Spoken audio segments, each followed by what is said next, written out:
चक्षुरुन्मिलितं येन तस्मै श्री गुरवे नमः। तस्मै श्रीगुरवे नमः।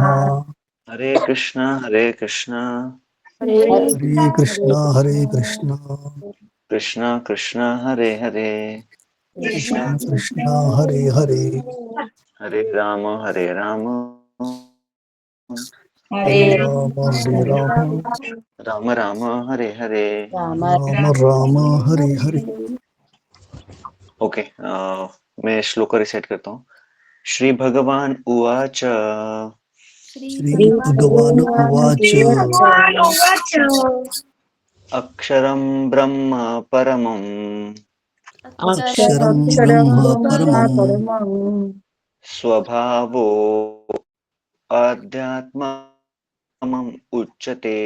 स्वभावोदनम् उच्यते। स्वभावो अध्यात्मम् उच्यते। स्वभावोऽध्यात्मम् उच्यते। भूतभावोद्भव करो भूतभावोद्भवकरो विसर्गः कर्म संजितः। विसर्गः कर्म संजितः। ओके, कोई रिसाइट करना चाहता है तो कर सकते हैं। यस यस कीजिए, रिसाइट कीजिए। श्री भगवान उवाच श्री श्री भगवान भगवान उवाच उवाच अक्षरं ब्रह्म परमं अक्षरं ब्रह्म परमं स्वभावो अध्यात्म उच्यते। स्वभावोऽध्यात्मम् उच्यते। भूतभावोद्भव करो भूतभावोद्भवकरो विसर्गः कर्म संज्ञितः। विसर्गः कर्म संज्ञितः। कृष्ण। हरे कृष्णा। और किसी को करना है? मैं करूं Prabhu ji. Yes yes yes. Shri भगवान अनुवाच श्री अक्षरं ब्रह्म भगवान परमं अक्षरं ब्रह्म श्रीभगवान परमं उवाच अक्षरं ब्रह्म परमं स्वभावो दत्तमुच्यते। स्वभावो स्वभावो अध्यात्मम् अध्यात्मम् उच्यते। उच्यते। भूतो भावोद्भवकर भूतो भूतभावोद्भवकरो भावोद्भवकरो विसर्गः कर्म संज्ञिता। विसर्गः विसर्गः कर्म कर्म संज्ञितः। संज्ञितः। Hare Krishna. Okay, Hare Krishna. Yes, thank you. तो भगवत ज्ञान का चैप्टर हम लोगों ने देखा। उसके बाद अभी भगवत प्राप्ति के चैप्टर में अभी है हम लोग। अगर चैप्टर का नेम देखेंगे, नाम है अटेनिंग सुप्रीम, राइट, यानी भगवत प्राप्ति। उसके बारे में ये चैप्टर में भगवान बताएंगे। तो basically art of living body, ठीक है ना, शरीर त्यागने का आर्ट, और भगवत धाम में जाने के विधि के बारे में थोड़ा सा इसमें ये चैप्टर में एक्सप्लेन किया है भगवान ने। तो आप लोगों ने, आपको याद रहेगा, देखो लास्ट चैप्टर के जो 2 श्लोकाज है वहां पे अर्जुन को कुछ प्रश्न आने वाले हैं, कुछ टर्मिनोलॉजीज भगवान ने नए नए वहां पे बताए। तो उसके बारे में कुछ क्वेश्चंस अर्जुन को आने वाले थे। जैसे 7th चैप्टर में हम लोगों ने देखा कि भगवान अपने अलग अलग मटेरियल और स्पिरिचुअल एनर्जीज के बारे में एक्सप्लेन किया भगवान ने, राइट। तो उसमें फिर 7 चैप्टर में ब्रह्मा करके एक नया शब्द आता है। उसके बाद आध्यात्म एक नया शब्द आता है। अगर आप देखेंगे 7.29,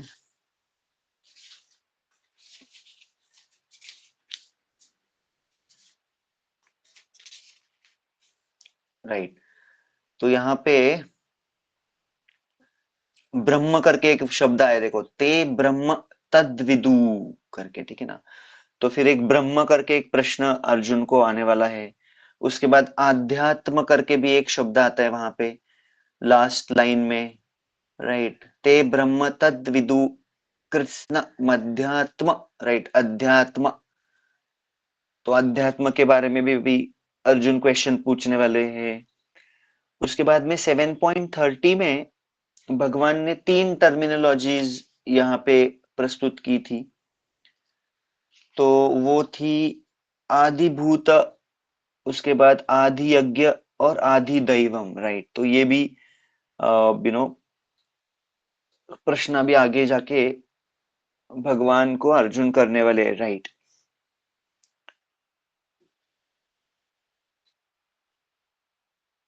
तो फिर ये जो चैप्टर है उसमें मैक्सिमम पोर्शन भगवान अभी क्या कॉन्शियसनेस रहना चाहिए अपना eight the time of death, okay, उसके बारे में भगवान आगे एक्सप्लेन करेंगे। तो ये जो डिपार्चर है, राइट, यानी जब कोई देह छोड़ता है, जस्ट अ मिनट,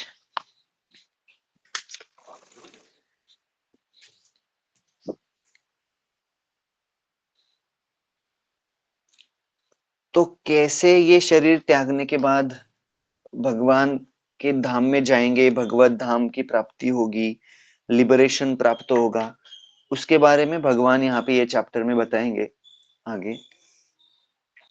और फिर अर्जुन भी पूछेंगे कि ये ब्रह्म, आपने जो शब्द का उच्चारण किया उसका क्या मतलब है, राइट।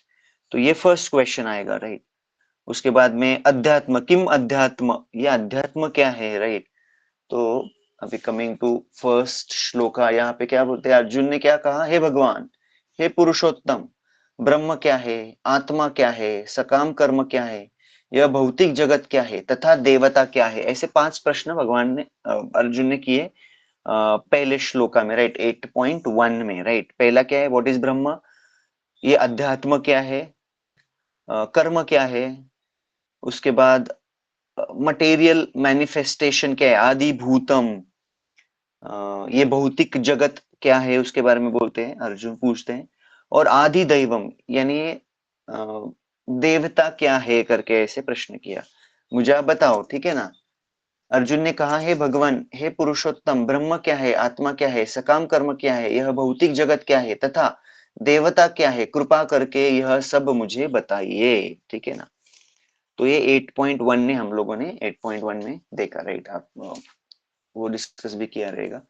उसके बाद में 8.2 में अर्जुन भगवान को हे मधुसूदन कह के बुलाते हैं, राइट। जैसे he is killer of Madhu demon, right.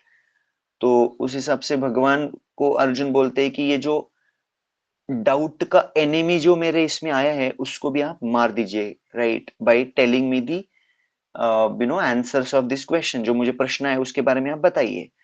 तो फिर छठा क्वेश्चन, 5 क्वेश्चन तो हम लोगों ने देखे लास्ट श्लोका में।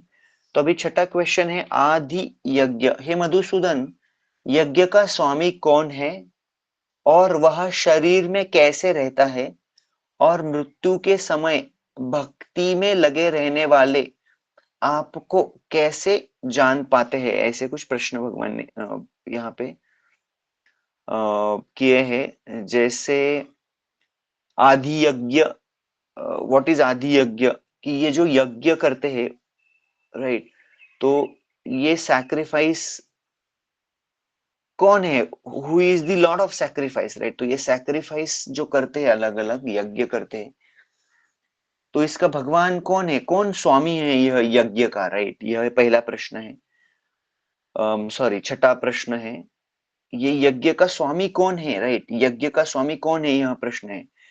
फिर देहेस्मिन आदि यज्ञ resides within the deh, how do we identify it, how does he live, right.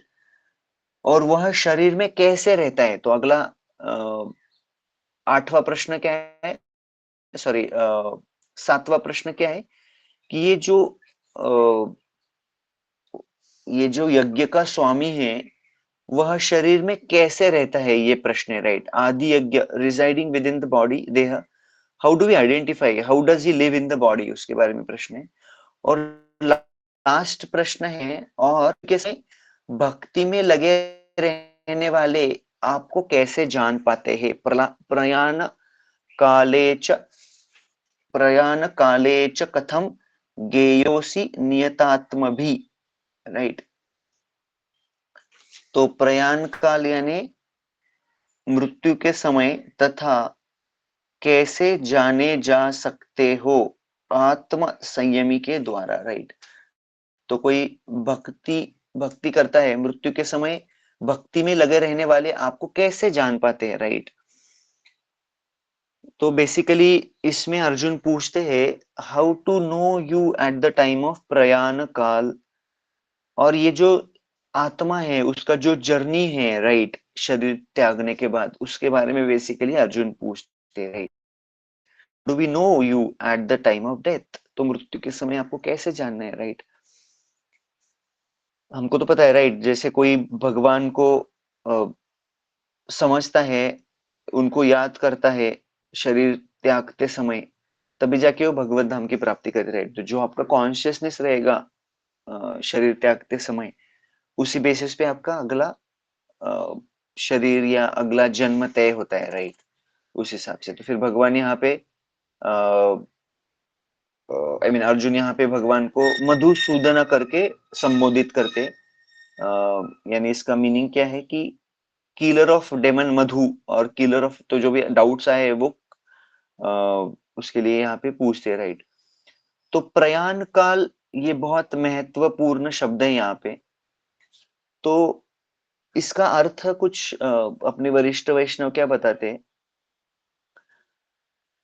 तो हम जो भी पूरे जब हम जीते हैं अपने हमने जो जो अलग कार्य हम अपने लाइफ में करते हैं राइट, तो वो उसकी परीक्षा कब होती है, जो भी कार्य हम पूरे जीवन में करते हैं, हम जी रहे अलग अलग कार्य करते हैं, अलग अलग गतिविधियां करते हैं, तो ये it's kind of preparation right. फिर उसका टेस्ट कब होता है, ये जो भी हमने पूरा लाइफ में जो जो कृत्य किए, उसका परीक्षा कब होता है, eight the time of death right. तो आपके पूरे एक्टिविटीज डिटरमाइन करते हैं आपका क्या कॉन्शियसनेस रहेगा मृत्यु के समय, करेक्ट ना। किसी ने पूरा लाइफ धन अर्जित करने में बिताया, तो उसका कॉन्शियसनेस मृत्यु के समय क्या होगा, कि ये पैसे का मैं कैसे अभी मैनेजमेंट करूं, कैसे उसका बचाऊं सब लोगों से, कैसे उसका उपभोग करूं राइट, कैसे मेरे आगे की पीढ़ी वाले लोग उसका यूज करेंगे राइट। तो उस हिसाब से जैसे एक्टिविटी रहेंगे वैसे आपका कॉन्शियसनेस रहेगा प्रयाण काल में राइट, जब आप लीव आपका बॉडी छोड़ेंगे राइट। तो depend on the consciousness which had maintain through out the life. तो जब मृत्यु के समय आपका क्या कॉन्शियसनेस रहेगा, जो भी कॉन्शियसनेस आपने पूरे जीवन में आपका रखा है राइट। कोई बोलता है कि जीवन भर कोई बोलता है कि क्यों भक्ति करना है अभी, तुम तुम्हारा पैसा अर्जित करो, लाइफ जियो, मजे करो, और जब बूढ़े बन जाओगे वो टाइम पे करो भक्ति करना है राइट। तो वैसे नहीं है, पूरा लाइफ में उसने क्या एक्टिविटीज की है वही डिटरमाइन करेगा कि वो आगे फोकस कर पाएगा या नहीं कर पाएगा, करेक्ट ना। तो उसके लिए भी एक स्टोरी शायद आपने कुलशेखर जी का सुना रहेगा, कल के श्लोका में बताया किसी ने कुलशेखर का स्टोरी।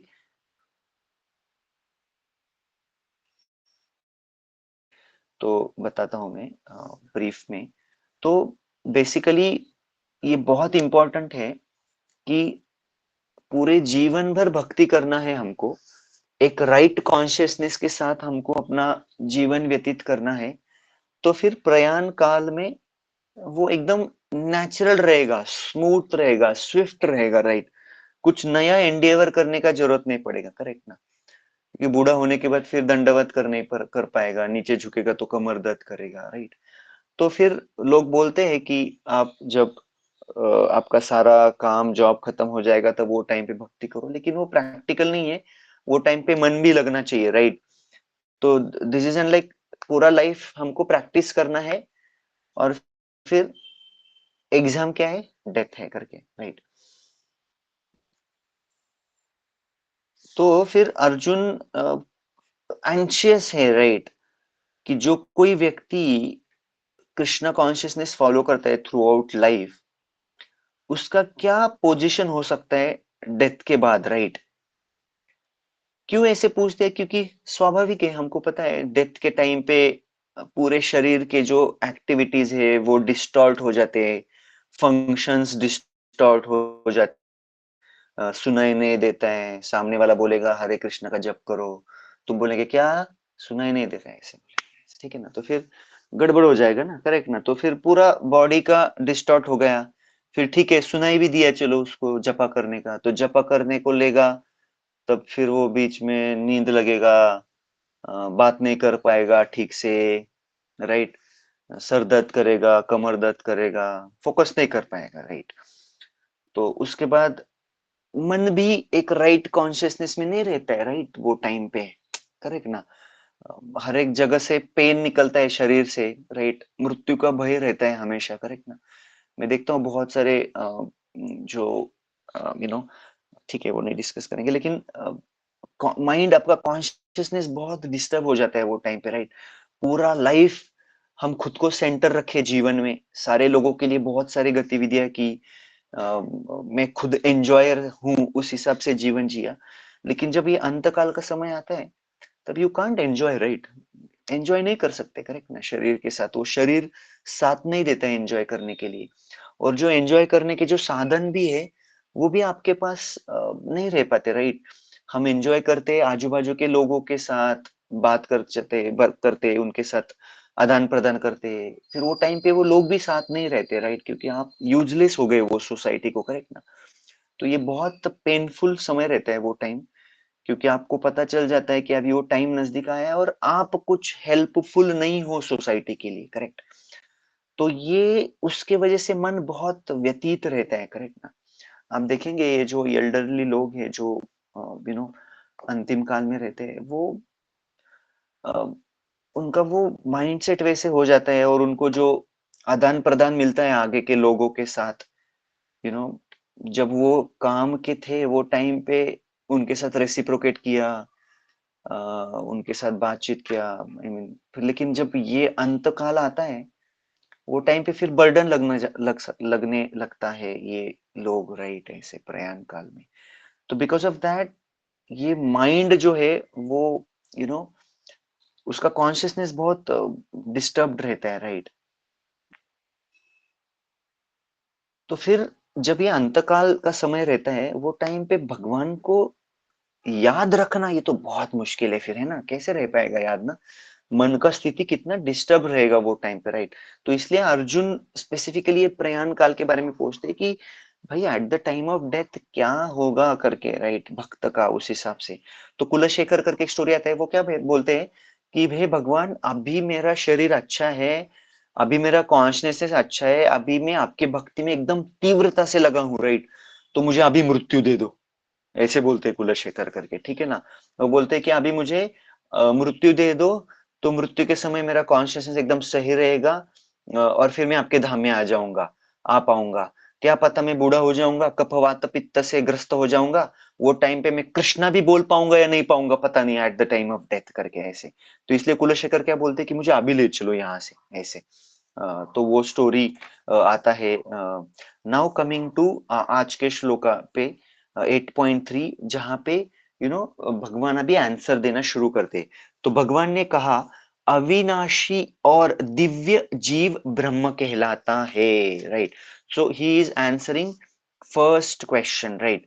तो ब्रह्म क्या है, ऐसे प्रश्न पूछते हैं अर्जुन, राइट। तो ब्रह्म मीन्स अलग अलग मीनिंग आते हैं, कॉन्टेक्स्ट के ऊपर डिपेंड करता है। तो फिलहाल ये वाले श्लोकों की जो श्रृंखला थी उसमें ब्रह्मा का मीनिंग क्या है, that which is indestructible called Brahma, ठीक है ना, यानी ये आत्मा, राइट,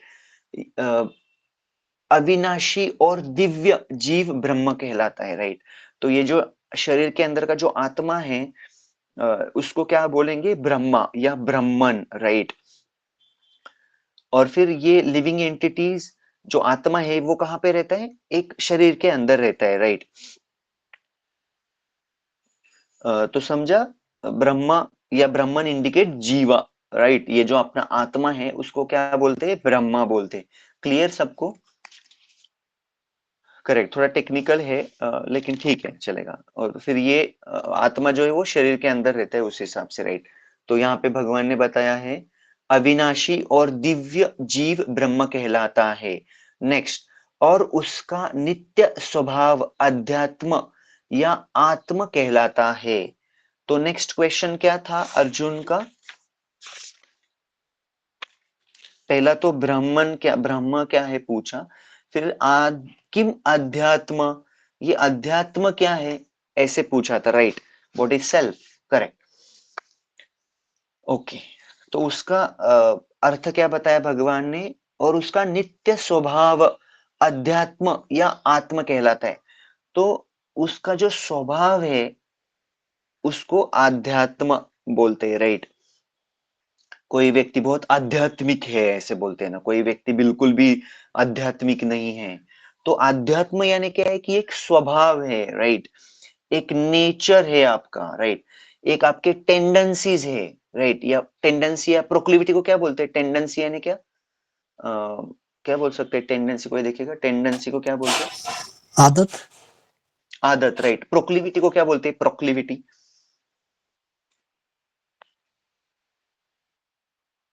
प्रोक्लिविटी को क्या बोलते हैं हिंदी में?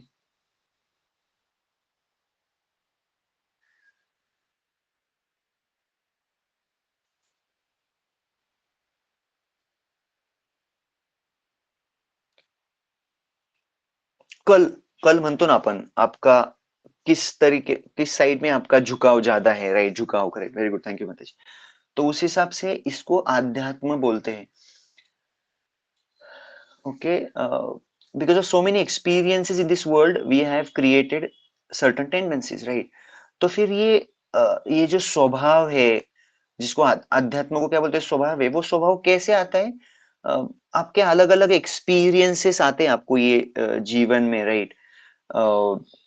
अलग अलग इम्प्रेशंस आते हैं, राइट, जीवन में अलग अलग जो आपको एक्सपीरियंसेस मिलते हैं, इम्प्रेशंस मिलते हैं, अ, वही डिटरमाइन करता है कि आपका स्वभाव कैसे होगा, राइट। राइट, और वो वही स्वभाव आपके एक्टिविटीज पे डिपेंड करता है, आप क्या क्या काम करते हैं, क्या क्या चीजें करते हैं, राइट। जैसे कोई जपा करता है तो उसका स्वभाव एकदम गुडनेस, सत्व गुण में जाता है या शुद्ध सत्व में जाता है, राइट। तो उस हिसाब से आपका स्वभाव मोल्ड होता है, करेक्ट ना।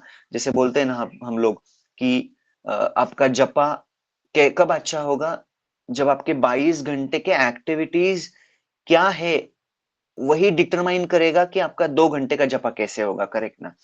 22 घंटा कोई व्यक्ति पूरे मटेरियलिस्टिक चीजों में व्यतीत करेगा, तो फिर क्या वो जपा में कौन फोकस कर पाएगा, करेक्ट ना। तो 22 घंटा बहुत इंपॉर्टेंट है, आप क्या करते हैं, इसलिए अभी हम नेक्टर ऑफ इंस्ट्रक्शन में देख रहे हैं ना, करेक्ट ना, अलग अलग चीजें, करेक्ट। तो दिस इम्प्रेशन गवर्न्स, और ये इम्प्रेशन आपके सटल बॉडी के साथ चलते रहते हैं, राइट। आपका जो आपके साथ आपका शरीर आप छोड़ते हैं, लेकिन आत्मा के साथ ये आपका ये अलग अलग आपकी इम्प्रेशन से वो कैरी करते रहते हैं आप, करेक्ट ना। ऐसे भी है कि आपके स्वभाव के हिसाब से आप एक्टिविटीज करते हैं, करेक्ट ना। जैसे कोई एकदम फास्ट काम करता है, कोई स्लो काम करता है, कोई करने के लिए करता है, ठीक है ना। पाट्या टाकणं ज्याला म्हणतो आपण, काइंड ऑफ। तो ये सारे जो चीजें हैं वो आपका स्वभाव गवर्न करता है, जिसको हम बोलते हैं आध्यात्म, करेक्ट ना। सो आंसर आपको समझा, अध्यात्म यानी स्वभाव, जिसका अर्थ ये भी हो सकता है कि आपके ऊपर जो इम्प्रेशंस आए हैं, राइट, उस हिसाब से आपका स्वभाव रहेगा, करेक्ट ना।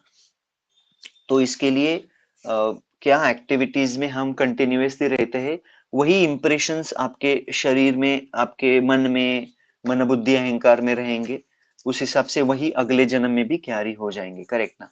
उसके बाद नेक्स्ट क्वेश्चन था भूत भूत भावोद्भवो करो, next defining the word karma, right. Next question क्या था, कर्मा, किम karma, what is karma, right. तो कर्म जो है,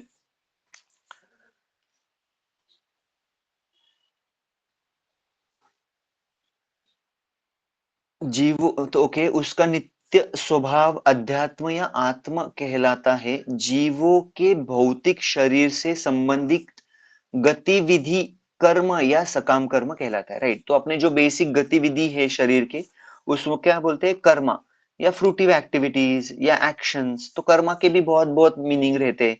एक तो एक्शन, उसके बाद फ्रूटिव एक्शन, राइट, जो फ्रूटिव एक्शन यानी क्या, कुछ लाभ के अपेक्षा से किए हुआ कार्य, या प्रिस्क्राइब्ड एक्शन यानी आपको जो भी प्रिस्क्राइब किया है आपके शरीर के हिसाब से, या शास्त्रों के अनुसार क्या प्रिस्क्राइब्ड एक्टिविटीज होते हैं जो आपको करनी है, राइट।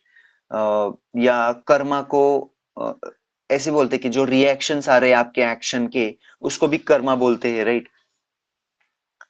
या chain of action and reaction, right, एक एक्शन करो उसका एक रिएक्शन मिलेगा, फिर वो रिएक्शन के वजह से फिर से एक नया एक्शन क्रिएट होगा। सो ये एक्शन एंड रिएक्शन का जो चेन है उसको भी कर्मा बोलते हैं, राइट। तो बेसिकली फ्रूटिव एक्टिविटीज जिसके कारण हमको, तो कर्मा यानी बेसिकली क्या, एक्टिविटीज। फिर इसका और डीपर अंडरस्टैंडिंग क्या बोल सकते हैं हम लोग, कि आपके जो फ्रूटिव एक्टिविटीज है, आपके जो कर्म है, उसके वजह से आपका अगला बॉडी तय होता है, करेक्ट ना। आपने सुना रहेगा बहुत बार। तो आपको ये जो शरीर प्राप्त हुआ वो क्यों प्राप्त हुआ, ये मानव शरीर क्यों प्राप्त हुआ आपको? यस, कोई बता सकते हैं? ये मानव शरीर आपको जो प्राप्त हुआ वो क्यों हुआ रहेगा? हमने देखा ना भगवत गीता के श्लोका में कि भगवत जो प्राप्ति भक्ति के लिए। करेक्ट, भगवत प्राप्ति के लिए, भगवत प्राप्ति के लिए। करेक्ट करेक्ट है, लेकिन आपने उतने पुण्य कर्म किए रहेंगे लास्ट जन्म में, करेक्ट ना। या शायद बीच में भक्ति छोड़ दिया रहेगा, राइट। तो फिर भगवान क्या बोलते हैं, अगर किसी का भक्ति बिनो आधा अधूरा रह गया है तो मैं क्या करता हूँ उसको, एक तो एक धनी व्यक्ति के यहाँ पे उसको जन्म देता हूँ जैसे उसका भक्ति एकदम स्मूथ हो जाए। या दूसरा क्या बोला था भगवान ने, यस, दूसरा क्या करता हूँ मैं, बोले भगवान? ऐसी सिचुएशन देता हूँ कि जहाँ पर वो भक्ति आसानी से कर सके। करेक्ट करेक्ट, या मैं वैष्णव फैमिली में या भक्त के फैमिली में जन्म दे देते हैं जहां से फिर भक्ति एकदम आसान हो जाता है, करेक्ट ना। फिर भक्त के घर में जन्म लेगा तो सारी चीजें एकदम आसान हो जाएगी, राइट। जो भी घर का एनवायरनमेंट रहेगा वो कृष्ण भावना भावित रहेगा, तो उसको एकदम इट्स लाइक काइंड ऑफ गाड़ी पार्किंग से निकाला चलाने के लिए और डायरेक्ट हाईवे में लग गया है वो, राइट। तो डायरेक्ट हाईवे काइंड ऑफ उस हिसाब से, करेक्ट ना। तो उस हिसाब से है। तो आपके activities, your activity today will create body for tomorrow. तो आज आपकी क्या एक्टिविटीज है वो कल आपका बॉडी डिटरमाइन करेंगे, राइट। आपने वो भगवत गीता में वो देखा रहेगा ना, एक चित्र है, देखो आपको याद आएगा, किसी को बहुत सोना पसंद है, right. If living being has made his consciousness like an animal, he is sure to get an animal body, correct ना। उसको अगर बहुत सोना पसंद है तो भालू हो जाएगा। शरीर एक्सपोज करना बहुत उसको पसंद है तो फिर वो क्या बनेगा? ट्री। हाँ, पेड़ बनेगा। एक्सपोज करो अपना शरीर जितना करना है। समझो किसी को eight the time of death the consciousness created by the living being carries next life, right. अगर किसी को बहुत नॉन वेज खाना बहुत पसंद है तो वो क्या बन जाएगा? शेर बनेगा। शेर बन जाएगा, करेक्ट। अगर किसी को बहुत गंदी गंदी चीजें खाना पसंद है तो वो क्या बनेगा? सुअर बनेगा। सुअर बनेगा। अरे वाह प्रशांत ब्रो, थैंक यू। सुअर बन जाएगा, ठीक है ना। तो फिर देखो, फिर हमको सुअर बनना है या भक्त बनना है, वो आपके हाथ में है, ठीक है ना, सॉरी अपने हाथ में है। मेरे लिए भी एप्लीकेबल है ये।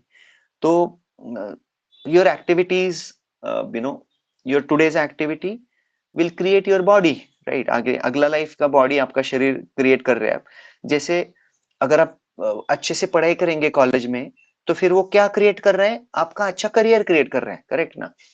तो इस तरीके से कर्मा है, समझा आपको? तो कर्मा का डेफिनेशन ऐसे है। तो समझो कर्मा के बारे में बोलना है, एक्टिविटीज के बारे में बोलना है, तो एक्टिविटीज दो प्रकार के होते हैं, स्पिरिचुअल एंड मटेरियल हो सकते हैं। तो बेसिकली कर्मा करते समय उसके पीछे का इंटेंशन भगवान देखते हैं, करेक्ट ना, कि भाई इसके पीछे का उसका क्या इंटेंशन है वो भगवान देखते हैं, राइट। तो कोई स्पिरिचुअल एक्टिविटी भी कर सकता है, कोई आध्यात्मिक चीजें भी कर सकता है, लेकिन उसका कॉन्शियसनेस उसके पीछे का मटेरियल भी हो सकता है।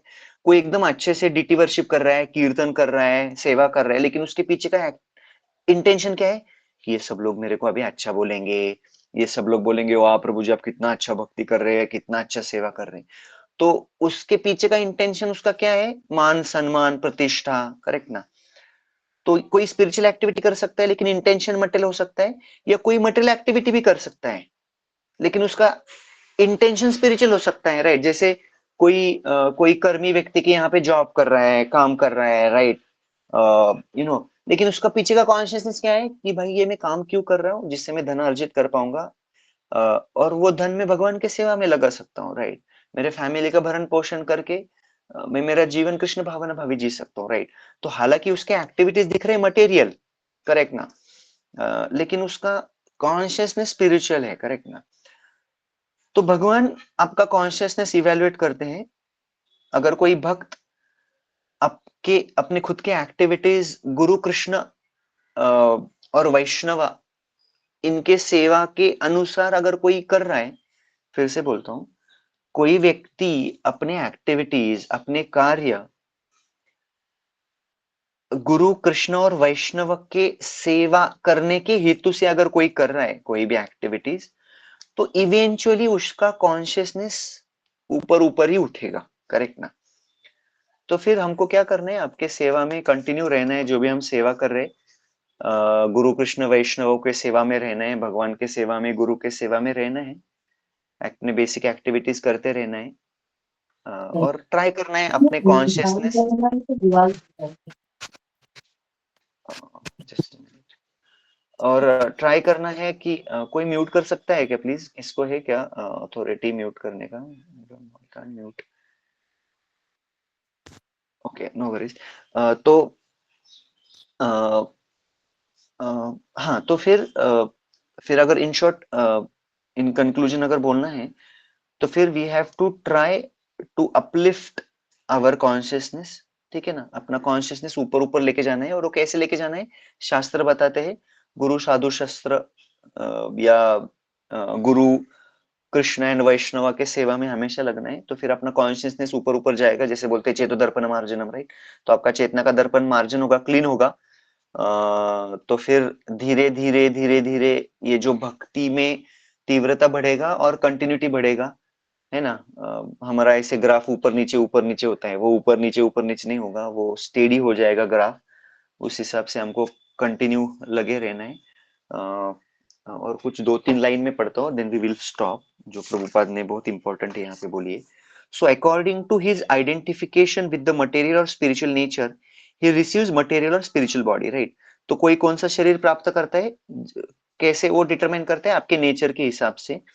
In material nature, he may take a body from any of the 84 lakhs of species, but in spiritual nature, he has only one body, right? तो कोई material nature प्राप्त करेगा तो उसको 84 लाख योनियों से गुजरना पड़ेगा, राइट? अगर वो स्पिरिचुअल एक्टिविटी है तो उसके लिए एक ही फॉर्म है भगवत धाम में, राइट? ऐसे यहाँ पे बताते हैं Prabhupada. In the process of sacrifice, the living entity makes special sacrifices to attain specific heavenly planets and consequently reaches them, right? तो जैसे आपकी एक्टिविटी वैसे आपको नेट रिजल्ट प्राप्त होगा, ऐसे प्रभुपाद यहाँ पे बताते हैं, ठीक है? तो हम लोगों ने देखा ब्रह्म क्या है, आध्यात्म क्या है और कर्म क्या है, राइट? तो ब्रह्म क्या है? जो इंडेस्ट्रक्टिबल लिविंग एंटिटी है, आपका आत्मा जो है वो ब्रह्म है। उसके बाद आध्यात्म क्या है कि आपका स्वभाव, नेचर क्या है, वो हम लोगों ने देखा based on your different impressions. तो हम जिस एक्टिविटी में रहेंगे उस हिसाब से आपका नेचर होगा, स्वभाव होगा, वो देखा हम लोगों ने। और कर्म यानी क्या? फ्रूटिव एक्टिविटीज या एक्टिविटीज बोल सकते हैं, जो डिटरमाइन करते हैं आपका अगला जर्नी, अगला शरीर, ठीक है ना? तो ओके, वो ऑलरेडी 7:34 हो गए। Maybe questions we can take little later, ठीक है? तो ये भगवान अभी आंसर कर रहे हैं। तो हमको समझा कि हमको हमारा स्वभाव, हमारा कॉन्शियसनेस राइट रखना है, इसीलिए हर एक चीज के पीछे का जो कॉन्शियसनेस है वो स्पिरिचुअल रखना है, अच्छा रखना है। क्योंकि कॉन्शियसनेस गलत हो गया तो अगला पूरा श्रृंखला गलत हो जाएगा, और फिर eventually at the time of death, है ना, गड़बड़ हो जाएगा पूरा सब, राइट? तो वो बहुत महत्वपूर्ण है, उस हिसाब से ये श्लोका का अंडरस्टैंडिंग है। Okay, Hare Krishna, thank you. तो फिर आगे हम लोग देखते हैं 4th श्लोका ऑनवर्ड्स, अलग अलग क्वेश्चंस का आंसर आएगा। इंटरेस्टिंग लग रहा है सबको? कैसे कनेक्शंस है कैसे कनेक्शंस आ रहा है यहाँ पे, कैसे अध्यात्म स्वभाव डिटरमाइन करता है आपका अगला लाइफ, राइट। तो इसलिए भक्ति बहुत इंपॉर्टेंट है, आपकी डेली रूटीन्स बहुत इंपॉर्टेंट है, करेक्ट ना। तो बहुत इंपॉर्टेंट है जो भी कर्म कर रहे हैं आप, ये सब करते समय अगर भक्ति का प्रायोरिटी अगर नीचे जा रहा है तो then we have to check, ठीक है ना। वो टाइम पे आपको चेक करना है कि सच्ची में मैं एंडेवर कर रहा हूँ, एंडेवर यानी मैं कार्य कर रहा हूँ या ओवर एंडेवर कर रहा हूँ, ठीक है ना। ओके, तो हमको हमेशा अपने जीवन में चेक करते रहना है इसको, राइट, कि मैं कार्य कर रहा हूँ, एंडेवर कर रहा हूँ या ओवर एंडेवर कर रहा हूँ, ठीक है ना, जिसकी वजह से मेरा भक्ति का प्रायोरिटी सेकेंडरी हो रहा है। ओके, तो हमको हमेशा चेक करते रहना है अपने जीवन में। ओके, ठीक है। Hare Krishna, thank you very much for joining. Hare Krishna. मिलेंगे कल। Thank you. हरे कृष्णा अश्विनी माता जी, गायत्री माता जी, हरे लीला कृष्णा। कृष्णा। हरे कृष्णा, निशा माता जी, प्रशांत हरे प्रभु, कृष्णा। कृतिका हरे माता कृष्णा। जी, हरे कृष्णा, ज्ञानेश्वरी माता जी, हरे कृष्णा प्रभु हरे जी। कृष्णा, मौमिता माता